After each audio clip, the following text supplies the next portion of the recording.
నమస్తే, welcome to our channel. నేను మీ అనిల్. మనతోని సుప్రీంకోర్టు న్యాయవాది నేరెళ్ళ మల్యాద్రి గారు అయితే ఉన్నారు. చాలా విషయాలు అయితే తెలుసుకుందాం.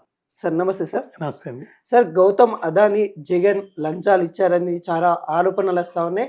జగన్ జైలుకి అన్నట్టు కూడా కొన్ని రూమర్స్ వస్తూ ఉన్నాయి. అసలు ఇవన్నీ ఎలా చూడొచ్చు? నిజంగా లంచాలు అందాయా జగన్ గారికి అంటే ఏం చెప్పదలుచు? ఇది చాలా ఇంపార్టెంట్ విషయం.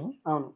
ఎందుకంటే ప్రస్తుతం ఉన్న రాజకీయ నేపథ్యంలో పరిస్థితుల్లో ఉన్న అన్ని ఆస్పెక్ట్స్ మనం చూస్తే అవును. జగన్ గారు అరెస్ట్ అవుతారా లేదా అనే ప్రశ్న ప్రతివాడి మదిలో ఒక చర్చ అనేది మొదలైంది. అవును.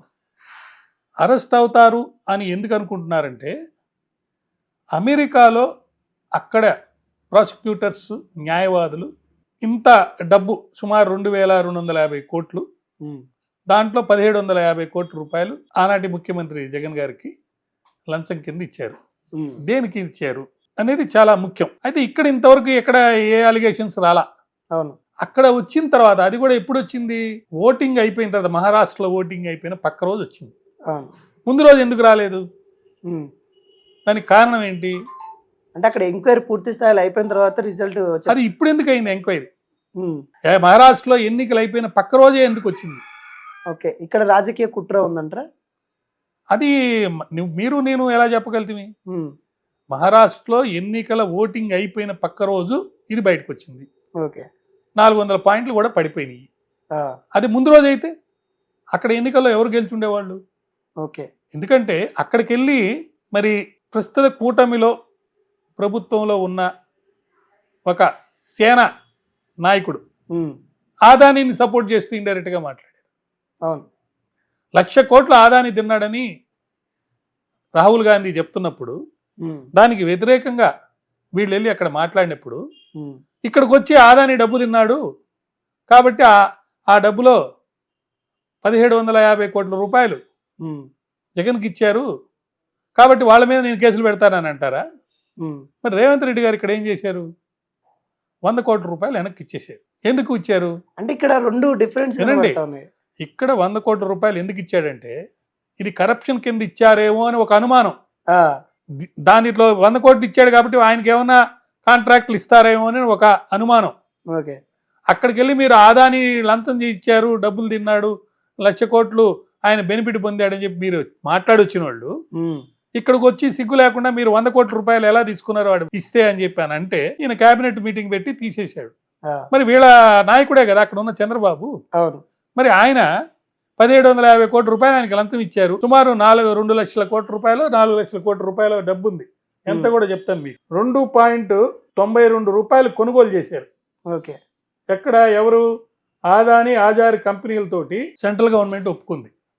అది ఉండంగానే వీళ్ళ దగ్గర సుమారు 5 రూపాయల చిల్ల 5 రూపాయల 13 పైసలకి విద్యుత్ ఒక యూనిట్ కొనుగోలు చేశారు. ఓకే. మరి నేరుగా కనపడదు. ఒక మంచి అవకాశం జుట్టు పట్టుకొని ఏదైతే రీజియం రివెంజ్ అని అనుకోండి, ఏదైనా కానివ్వండి, దాంట్లో భాగంగా కాదు ఇది. దొరికాడు. గతంలో ఉన్న కేసుల్లో ఆయన ఏం చెప్పాడంటే నేను అసెంబ్లీకి పోలేదు, నేను ఎప్పుడు ఎక్కడ ఏ తప్పు చేయలేదు, మా నాన్న అధికారంలో ఉన్నాడు కానీ అంత మాత్రాన నేను నేరం చేసిన ఎట్లా అవుతుంది, నేను ఒక డాక్యుమెంట్ మీద సంతకం పెట్టలేదు కాబట్టి ఆ కేసులో నన్ను శిక్ష పడే అవకాశం లేదు, అది లేదని చెప్పి నన్ను ఎవ్వరూ ఏం చేయలేదని చెప్పి అంటున్నాడు. ఇప్పుడు ఎలా తప్పించుకుంటాడు? ఈయన అధికారిగా ఉన్నాడు, ఈయన ముఖ్యమంత్రిగా ఉన్నాడు, ఇంత డబ్బుల డిఫరెన్స్ తోటి రేట్లతోటి మరి మీరు ఎలా కాంట్రాక్ట్ ఆయనకి ఇచ్చారు అని దాన్ని రద్దు చేయమని కూడా వీళ్ళు అడుగుతున్నారు. మరి రద్దు చేసే అవకాశం అయితే ఉంది, మరి రద్దు చేసే పవర్స్ కూడా ఉన్నాయి, మరి రద్దు చేస్తారా లేదనేది మనం చూడాలి. అయితే ఇక్కడ ముఖ్యమైన ఇంకొక విషయం ఏంటంటే అంతర్రాష్ట్ర పంపిణీ నష్టాలు, జిఎస్టీ పెరుగుదల, సోలార్ ప్యానల్స్ ధర పెంపు రూపంలో ఒక్కో యూనిట్కి 43 పైసలు అదనంగా చెల్లించడానికి కూడా ఒప్పుకున్నారు. ఓకే. దీనివల్ల ఒక 870 కోట్ల రూపాయలు అదనంగా చెల్లించాల్సి వచ్చింది. ఇది ఒక సపరేట్ అలిగేషన్. ఈ అలిగేషన్ లేకపోతే 3,750 కోట్ల రూపాయలు మాత్రమే. తర్వాత ఇంకో 1,56,151 కోట్లు 25 ఏళ్లకు గాను నష్టం. ఇప్పుడు ఈ కొత్త అలిగేషన్, ఇంకోటి అలిగేషన్ చెప్పాను కదా, 870 కోట్ల రూపాయలు, దానివల్ల 5 రూపాయల 13 పైసలకి పెరిగింది. అంటే 4 రూపాయల 70 పైసలకి అగ్రిమెంట్ అయ్యి ఈ 3 ఈ మూడు ఏంటి, జిఎస్టి పెరుగుదలైంది, ఉమ్. అంతర్రాష్ట్ర పంపిణీకి నష్టాలు జరిగినాయి, సోలార్ ప్యానల్స్ ధర పెంపు. ఓకే, అవును. ఇవి సపరేట్ గా ఇక్కడ ఉన్న స్టేట్ గవర్నమెంట్ చేసినటువంటి పర్టికులర్ యాక్షన్స్. ఉమ్. దీనివల్ల ఒక 870 కోట్ల రూపాయలు పెరిగి ఒక్కో యూనిట్ కి ₹5.13 చేరుకుంది, ఎక్కువ చేరింది. ఇది ద్రోహమా, దారుణమా, అవునా కాదా? ఎవరు చేయాలి? ఇప్పుడున్న ప్రభుత్వం చేయాలి. అవును. ఎవరు ప్రభుత్వాలు? అక్కడ కూటమి ప్రభుత్వం, ఓకే. సెంటర్లో ఆయన. ఆ, సెంటర్లో అలిగేషనే మోడీ మీద 1,00,000 కోట్లు మహారాష్ట్రలో ఆయనకి మీరు లబ్ధి చేకూర్చారు. ఉమ్. మరి మోడీ ఆదాని మీద చర్యలు తీసుకుంటాడా? నెంబర్ 1. ఓకే. నెంబర్ 2, ఇక్కడ ఎవరున్నారు ప్రభుత్వంలో? పవన్ కళ్యాణ్ గారు ఉన్నారు. అవును. ఆయన ఎవరి యొక్క ఆధ్వర్యంలో నడుస్తున్నాడు? కూటమి. బీజేపీ కూడా ఉంది పవర్లో. అవును. ఇక్కడ ఈయన సహకరించకపోతే రాష్ట్రానికి ₹10 డబ్బులు కూడా రావు. ఇప్పుడు 15,000 కోట్ల రూపాయలు అమరావతికి ఇచ్చింది, అది ఏ డబ్బు తిరిగి కట్టాలా, పడలేదా, సబ్సిడీనా, ఊరినే ఇచ్చారా క్యాపిటల్కి? ఉమ్. మళ్ళీ నిన్న ఒక 14,000 కోట్ల రూపాయలు వెళ్ళి వరల్డ్ బ్యాంక్ లో అప్పు తెచ్చారు. అవును. ఈ 30,000 కోట్లతో నడుస్తుంది. ఇప్పుడు మహారాష్ట్రలో ఆయన గెలిచారు. వాళ్ళు గెలిచిన ఆనందం ఇప్పుడు లేదు. మొన్న దాకా గెలిచిన ఆనందం బ్రహ్మాండంగా నిన్నటిదాకా జరిగింది. ఉమ్. ఇప్పుడు ఆడ ఎవరు ముఖ్యమంత్రి, ఎవరు ఉప ముఖ్యమంత్రి, అది పెద్ద కొట్లాట. అవును. మళ్ళా సోనియా బిడ్డ ప్రియాంక గాంధీ గారు, ప్రియాంక కాదు, అత్యధిక కోట్ల మెజారిటీతో గెలిచి ఉమ్.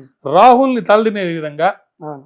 ఆమె ఒక పెద్ద నాయకురాలయ్యి ఆమె ముఖ్యమంత్రి ప్రైమ్ మినిస్టర్ అవుతుందేమో. మోడీ తర్వాత ఎవరని చెప్పుకోలేని పరిస్థితిలో ఉన్న బీజేపీకి ఉమ్. మహారాష్ట్రలో గెలిచిన ఆనందం పక్కకెళ్ళిపోయింది. ఓకే. జార్ఖండ్ లో గెలిచిన ఓడిపోయిన దుఃఖం, ఇక్కడ ఈ అమ్మాయి గెలిచి మరొక ఆల్టర్నేటివ్ ఉమ్. ప్రైమ్ మినిస్టర్ పోస్ట్ కి ఆల్టర్నేటివ్ ఎవరంటే ఈమె అన్నట్టు వచ్చింది. ఆమెను తీసుకొని ఇప్పుడు రేవంత్ రెడ్డి గారు ఇక్కడ తీసుకొచ్చి ఇక్కడ మళ్ళీ సంబరాలు జరుపుతున్నారు. ఉమ్. ఏమండి, అవునవును. కర్ణాటకలో కాంగ్రెస్ గెలిచింది, ఉమ్. అవును. మరి ఇక్కడ కాంగ్రెస్ అధికారంలో ఉంది. అవును. ఇప్పుడు ఒక విధంగా చెప్పాలంటే రోజు రోజుకి ఆంధ్ర రాష్ట్రంలో రాజకీయం కోర్టుల చుట్టూ తిరుగుతుంది, పోలీసుల చుట్టూ తిరుగుతుంది. ఉమ్. దానికి కారణం ఎవరు? అన్నిటికీ కారణం బీజేపీయే. ఓకే. ఎందుకు కారణం అని అంటే 2 పడవల మీద కాలు పెట్టారు. ఉమ్. జగన్తో సఖ్యతతో ఉండి ఉమ్. జగను ఎగ్జిట్ పోల్స్ ప్రకారం ఓడిపోతాడేమనే భయంతో, బాబు నువ్వు గెలిస్తే ఎటు మాకుంటుంది సపోర్ట్, ఆ, ఒకవేళ నువ్వు గెలవకుండా ఆయన గెలిస్తే మాకు అక్కడ ఖచ్చితంగా కావాలి కాబట్టి ఆయనతో కూడా ఉంటాం, ఆ, నిన్ను చూసుకుంటాం, ఆయన్ని చూసుకుంటాం. ఆ. సో ఇద్దరిని చూసుకున్నారు. ఇప్పుడు ఆ కష్టం వల్ల ఇప్పుడు జగన్ అరెస్ట్ చేయమని వాళ్ళు చెప్పలేరు, అవును. చేసేదానికి వీళ్ళు ముందుకు వెళ్ళలేరు. ఎందుకు వెళ్ళలేరంటే ముందుకెళ్తే ఇక్కడ ప్రభుత్వం ఉమ్. ఉంటుందా, పడిపోద్దా? ప్రతి దగ్గర షిండేలు ఉన్నారు. అవును. ఆ, తెలంగాణ రాష్ట్రంలో కాంగ్రెస్ పార్టీలో 4 గ్రూపులు ఉన్న విషయం అందరికీ తెలిసిందే. అవును. రేవంత్ రెడ్డి గ్రూప్ ఏది? చంద్రబాబు నాయుడు గ్రూపే రేవంత్ రెడ్డి గ్రూపు. ఆ, ఏమి మాట మరి చెప్పడానికి అవసరం లేదు, ఆయన చెప్తేనే ఈయన వచ్చి చేరింది. మరి ఇక్కడ పత్తు కాంగ్రెస్ వాళ్ళు, ఉమ్. అంటే ఒక విధంగా చెప్పాలంటే బట్టి విక్రమార్క ఇటువంటి వాళ్ళందరూ కూడా ఉమ్. రాజశేఖర రెడ్డి గ్రూప్ చెందినోళ్లే. అవును. ఇప్పుడు కొత్తగా నేను వింటుంది ఏంటంటే, అది వాస్తవాలో నాకు తెలియదు, 4 తలసాని యాదవ్తో సహా ఉమ్. ఇటు కాంగ్రెస్ లోకి వచ్చేస్తున్నారు అని వింటున్నాము. ఓకే. ఇటు కాంగ్రెస్ లోకి ఎందుకు వస్తున్నారు? అంటే మంత్రి సంబంధించిన పోస్టులు. మరి బీఆర్ఎస్ లో షిండే ఎవరు? షిండే బీఆర్ఎస్ లో షిండే ఎవరు? కాంగ్రెస్ పార్టీలో షిండేలు ఎవరు? ఓకే. ఈ షిండేలు ఎవరైనా తెలిస్తే కాబోయే ముఖ్యమంత్రి కాంగ్రెస్ పార్టీ నుంచి వస్తాడా లేకపోతే కూటమి నుంచి వస్తాడా అని మనం చెప్పొచ్చు ఇక్కడ. అవును. ఎందుకు కాబోయే ముఖ్యమంత్రి అని అంటున్నారంటే వాళ్ళే చెప్పుకుంటున్నారు, ఉమ్. వాళ్ళే అనుకుంటున్నారన్నమాట. వీటన్నిటికీ చంద్రబాబు గారే అక్కడి నుంచి నడిపిస్తున్నాడు. ఈ పరిస్థితుల్లో జగన్ అక్కడ ఎందుకు అరెస్ట్ అవుతాడు? అరెస్ట్ గారు అంటారు. మరి అరెస్ట్ చేస్తే ఆ ప్రభుత్వం ఉంటుందా? పవన్ కళ్యాణ్ లేకుండా చేయగలుగుతారా? పవన్ కళ్యాణ్కి జగన్ మీద ఉండొచ్చు, కానీ చర్య తీసుకునే అవకాశం ఉందా? చరిత్రహీనులు అవ్వకుండా ఉండాలంటే ఖచ్చితంగా రాష్ట్రానికి జరిగేటువంటి ఒక అన్యాయం, అక్రమం, దారుణం. ఎందుకంటే సుమారు 2 లక్షల కోట్ల రూపాయలు నష్టం జరిగేటప్పుడు 10,000 మెగావాట్ల విద్యుత్ కోసం పిలిచిన టెండర్లను రద్దు చేసుకుంటుందా? మరి చేసుకునేదైతే ఇప్పుడు దాకా ఎందుకు ఆగారు? చేయొచ్చు కదా, ఎందుకు చేయటం లేదు? రాజకీయ ఒత్తిడిలా కారణం, లేకపోతే రీజన్ రివెంజ్ అనే?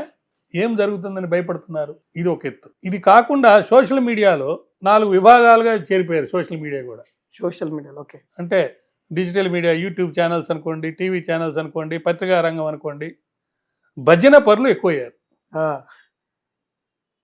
ఆ భజన పరులు ఎక్కువైన ఉన్నప్పుడు ఈవెన్ అమెరికాలో కూడా మనకు తెలిసింది ఏంటంటే సుమారు 200 ఫ్యామిలీస్ ఉన్నాయట. వాళ్ళు ప్రపంచంలో ఎక్కడైనా సరే ఏ ప్రభుత్వం ఉండాలి, ఏ ప్రభుత్వం ఉండకూడదని చెప్పి నిర్ణయం అనేది వాళ్ళు చేస్తున్నారు. ఏ ప్రభుత్వం అధికారంలోకి వచ్చినా వాళ్ళ కనుసన్నల్లోనే జరగాలి. దాంట్లో భాగంగా ఇక్కడ ఉన్న డిజిటల్ మీడియాస్తో కూడా సత్సంబంధాలు అన్నీ పెట్టుకుంటారు. ఇది నేను అమెరికా గురించి ఎందుకు చెప్పాల్సి వచ్చిందంటే ఈ యొక్క నేరం జరిగింది యుఎస్లో 1750 కోట్ల రూపాయలు తిన్నారని రాసింది యుఎస్లో కాబట్టి మరి అక్కడ ప్రూవ్ అవుతుందా లేదా అనేది వేరే విషయం. అక్కడ సాక్ష్యాధారాలతో ప్రూవ్ చేస్తా ఉన్నారు కూడా. సాక్ష్యాధారాలతో కాదు, అక్కడ ఒక ఆయన పేరు చెప్తాను, ఆయన ఫోన్ దొరికింది. ఒక ఆయన ఫోన్ దొరికింది. ఆ ఫోన్లో ఉన్న గౌతమ్ అదానీ ప్రతినిధి సాగర్ అదానీ, అవును, ఆయన ఫోన్ని అమెరికా దర్యాప్తు అధికారులు స్వాధీనం చేసుకొని విశ్లేషిస్తే ఈ యొక్క ముడుపుల భాగవతాలు బయటకు వచ్చినాయి అనేది అలిగేషన్.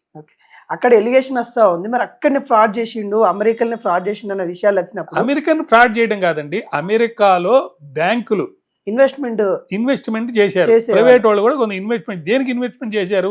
నాకు ఇంత పెద్ద కాంట్రాక్ట్ వచ్చింది, ఈ కాంట్రాక్ట్ రావడానికి నాకు డబ్బు కావాలి కాబట్టి మీరు ఇవ్వండి అని అడుగుతున్నారు. సో లంచం ఇచ్చి కాంట్రాక్ట్ తెచ్చుకున్నారనే విషయాన్ని చెప్పడం లేదని ఒక కేసు, 2 కేసులు పెట్టారు అక్కడ. క్రిమినల్ సివిల్ కేసులు అమెరికాలో పెట్టారు. దేని విషయాలకు సంబంధించి పెట్టారు?